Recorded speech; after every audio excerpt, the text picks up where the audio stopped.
कहानी की शुरुआत में हम 5 दोस्तों को देखते हैं जो कि जंगल में वेकेशन मनाने जा रहे थे। इनके नाम है ऐश, उसकी गर्लफ्रेंड लिंडा, उसकी सिस्टर शेरिल, ऐश का दोस्त स्कॉट और उसकी गर्लफ्रेंड शेली। रात रुकने के लिए स्कॉट ने एक केबिन रेंट किया था जो कि उसे काफी सस्ते में मिल गया है। उस केबिन तक जाने के लिए इन्हें एक पुराना लकड़ी का ब्रिज पार करना पड़ता है जिसकी हालत बहुत बेकार थी और उसमें से लकड़ियां टूटकर नीचे गिर रही थी। खैर कुछ देर में ये लोग उस केबिन तक पहुंच जाते हैं जो कि घने जंगल के बीच था। केबिन के बाहर एक झूला था जो कि हिल रहा था, लेकिन जैसे ही स्कॉट दरवाजे तक जाता है झूला हिलना बंद कर देता है। दरवाजे के ऊपर से चाबी निकालकर स्कॉट केबिन के अंदर आ जाता है। केबिन के एक कमरे में उसे कई सारे जानवरों की हड्डियां और शिकार करने का सामान भी पड़ा मिलता है। अब उसी शाम को शेरिल एक पुरानी घड़ी की ड्राइंग बना रही थी और तभी वो घड़ी अचानक रुक जाती है। इसके बाद उसे जंगल में से कुछ आवाजें सुनाई देने लगती है जो कह रही थी कि हमें ज्वाइन कर लो।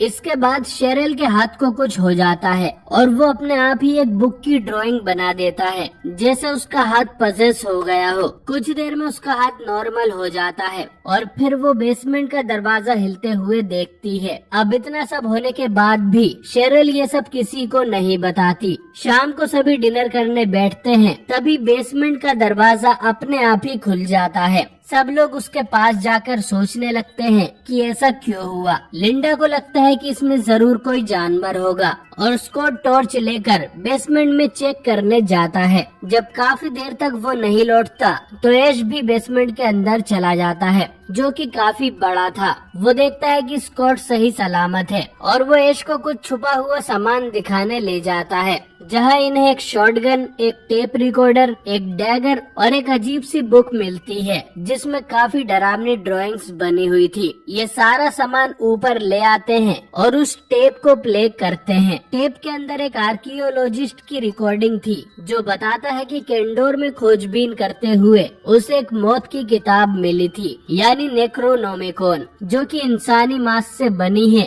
और उसमें इंसानी खून से लिखा हुआ है। वो इस बुक पर स्टडी करने के लिए इसी केबिन में लेकर आया था। इस बुक में डीमंस के बारे में लिखा हुआ है जो जंगल में घूमते हैं और इस बुक में कुछ मंत्र भी लिखे हुए हैं जिन्हें दोहराने से डीमंस जिंदा हो जाते हैं और इंसानों को पजेस कर सकते हैं। इतना सुन के ही शेरिल इस टेप को बंद कर देती है क्योंकि उसे डर लग रहा था। स्कॉट उसका मजाक उड़ाते हुए वापस से टेप प्ले कर देता है जिसमें वो आदमी उसी मंत्र को पढ़ रहा था जिससे डीमन जिंदा होते हैं। और इसी समय केबिन के बाहर हम धरती में से लाल रोशनी निकलते देखते हैं। इधर शेरिल चिल्लाकर रिकॉर्डिंग बंद कर देती है और एक पेड़ की डाली उनकी विंडो पर आ गिरती है जिससे सब डर जाते हैं। फिर शेरिल अपने कमरे में चली जाती है। कुछ देर बाद हम ऐश को देखते हैं जो कि अपनी गर्लफ्रेंड लिंडा को एक नेकलेस गिफ्ट करता है। वहीं विंडो के बाहर से कोई डीमन एंटिटी इन्हें देख रही थी। डीमन शेरिल के विंडो पर जाकर कहता है कि उन्हें ज्वाइन कर लो। ये आवाज सुनकर शेरिल केबिन से बाहर आ जाती है और पूछने लगती है कि वहाँ कौन है। धीरे धीरे वो जंगल के काफी अंदर चली जाती है जहाँ पर इविल एंटिटीज उसे घेर लेती है। यहाँ के पेड़ की कटीली बेलें भी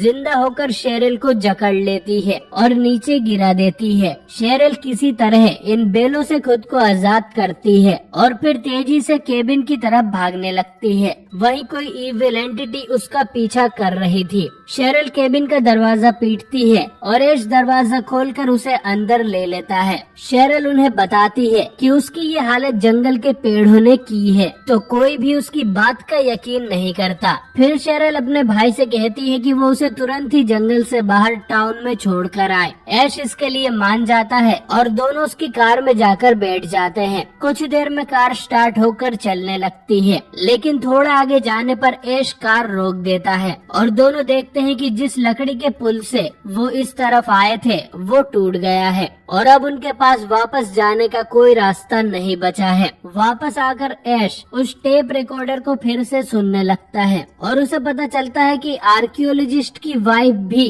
बुक के डीमन से पजेस हो गई थी और उसे रोकने का अब एक ही रास्ता बचा था कि उसके शरीर के टुकड़े टुकड़े टुकड़े कर दिए जाए। शेली और लिंडा एक कार्ड गेम खेल रही थी, वहीं शेरिल जंगल की तरफ देखे जा रही थी और फिर अचानक से वो गुस्से में चिल्लाने लगती है। शेरिल को असल में डीमन ने पजेस कर लिया था और ये देख सभी लोग बुरी तरह से डर जाते हैं। शेरिल डरावनी आवाज में इन सब को धमकी देती है कि उन्होंने एक भयानक एंटिटी को जगा दिया है और अब वो सब एक एक करके मारे जाएंगे। फिर शेरिल बेहोश होकर नीचे गिर जाती है। जब सभी उसके पास आते हैं तो शेरिल वापस जागकर एक पेंसिल लिंडा की टांग में घुसा देती है। वो बाकी सब पर भी अटैक करने लगती है और ऐश को स्टैब करने उसकी तरफ बढ़ती है, लेकिन तभी स्कॉट एक कुल्हाड़ी लेकर यहाँ आ जाता है और एक लात मारकर शेरिल को उस बेसमेंट के अंदर गिरा देता है। फिर वो किसी तरह बेसमेंट के दरवाजे को चेन से बंद कर देता है। इसके बाद ऐश लिंडा को सुला देता है क्योंकि उसके पैर में चोट लग गई थी और अब उन्हें समझ नहीं आ रहा था कि वो शेरिल का क्या करे जो कि डीमन बन गई है। स्कॉट बोलता है कि वो सुबह होते ही कोई दूसरा रास्ता ढूंढकर यहाँ से निकल जाएंगे। इसके बाद शेली भी सोने जाने लगती है, लेकिन उसे भी जंगल से उस डीमन एंटिटी की आवाज सुनाई देती है और अचानक ही उसकी विंडो टूट जाती है। चीखें सुनकर जब स्कॉट उस कमरे में आता है तो देखता है कि उसकी गर्लफ्रेंड भी डीमन में ट्रांसफॉर्म हो गई थी। वो स्कॉट पर अटैक कर देती है और उसे उस डैगर से मारने की कोशिश करती है, लेकिन स्कॉट अपने चाकू से शेली का हाथ काटने लगता है। ये देख अब शेली अपने दांत से खुद ही अपना हाथ काट कर फेंक देती है। ऐश के हाथ में कुल्हाड़ी थी पर वो ये सब देखकर डर जाता है, तो स्कॉट उस डैगर को शेली की पीठ से आर पार कर देता है, लेकिन शेली अब भी शांत नहीं हुई थी, तो स्कॉट उस कुल्हाड़ी से शेली के टुकड़े टुकड़े कर देता है। इसके बाद वो शेली के बॉडी पार्ट्स को एक कपड़े में डालकर उसे बाहर जंगल में दफना देते हैं। अब स्कॉट ऐश से कहता है कि वो अभी यहाँ से निकलना चाहता है, पर ऐश इसके लिए नहीं मानता क्योंकि लिंडा अपनी टांग की वजह से चल नहीं पाएगी। लेकिन स्कॉट को अब ऐश या लिंडा से कोई फर्क नहीं पड़ता और वो यहाँ से पैदल ही निकल जाता है। फिर ऐश जब लिंडा के पास जाता है तो देखता है कि उस घाव की वजह से लिंडा भी पजेस हो गई थी और तभी स्कॉट भी कटी पीटी हालत में वापस लौट आता है। जंगल ने उसकी जमकर धुलाई कर दी थी। स्कॉट बोलता है कि बाहर जाने का कोई रास्ता नहीं है और वो सब मारे जाएंगे। ऐश उसे जागे रहने के लिए बोलता है, वहीं शेरिल और लिंडा इन पर हंसे जा रही थी। स्कॉट कहता है कि उसे लिंडा को भी मारना होगा। ऐश शॉटगन उठाकर लिंडा को मारने आता है, लेकिन फिर तभी लिंडा वापस नॉर्मल हो जाती है और उन्हें बेसमेंट से शेरिल की आवाज भी आने लगती है। लेकिन ये डीमंस ऐश के साथ मजाक कर रहे थे और ये दोनों अब भी पोजेस्ड हैं। लिंडा डरावनी आवाज में नेहा कक्कर के गाने गाने लगती है, तो ऐश उसे घसीटकर घर से बाहर ले जाता है और जंगल में पटकाता है। इसके बाद वो स्कॉट के लिए पानी लेकर जाता है, लेकिन उसे पता चलता है कि स्कॉट मर चुका है। खैर अब सिर्फ ऐश ही जिंदा रह गया था। लिंडा वापस केबिन में आकर ऐश पर हमला कर देती है। दोनों में लड़ाई होती है और ऐश उस डैगर से लिंडा को ही स्टैब कर देता है। फिर वो लिंडा को एक टेबल पर बांधकर एक चेनसो चालू करता है ताकि उसके टुकड़े टुकड़े कर सके, लेकिन अपना दिया हुआ नेकलेस देखकर उसकी ये करने की हिम्मत नहीं होती, तो वो लिंडा को ऐसे ही जंगल में दफना देता है। लेकिन लिंडा जमीन से निकलकर ऐश की टांग पकड़ लेती है। ऐश फिर एक बड़ा सा लकड़ी का बीम उठाता है और उससे मार मार के लिंडा की चटनी बना देता है। आखिर में लिंडा उस पर जंप मारती है तो ऐश एक शवल से उसकी गर्दन ही उड़ा देता है। ऐश जब वापस केबिन में आता है तो उसे पता चलता है कि शेरिल बेसमेंट से आजाद हो चुकी है। ऐश उस पर भी शॉटगन से फायर करता है जिससे ज्यादा असर नहीं होता। फिर ऐश खुद बेसमेंट में जाता है शॉटगन की बुलेट्स लेने के लिए, तो वहाँ उसके मुंह पर ढेर सारा ब्लड आ गिरता है, बल्कि पूरे घर में ही खून बहने लगता है।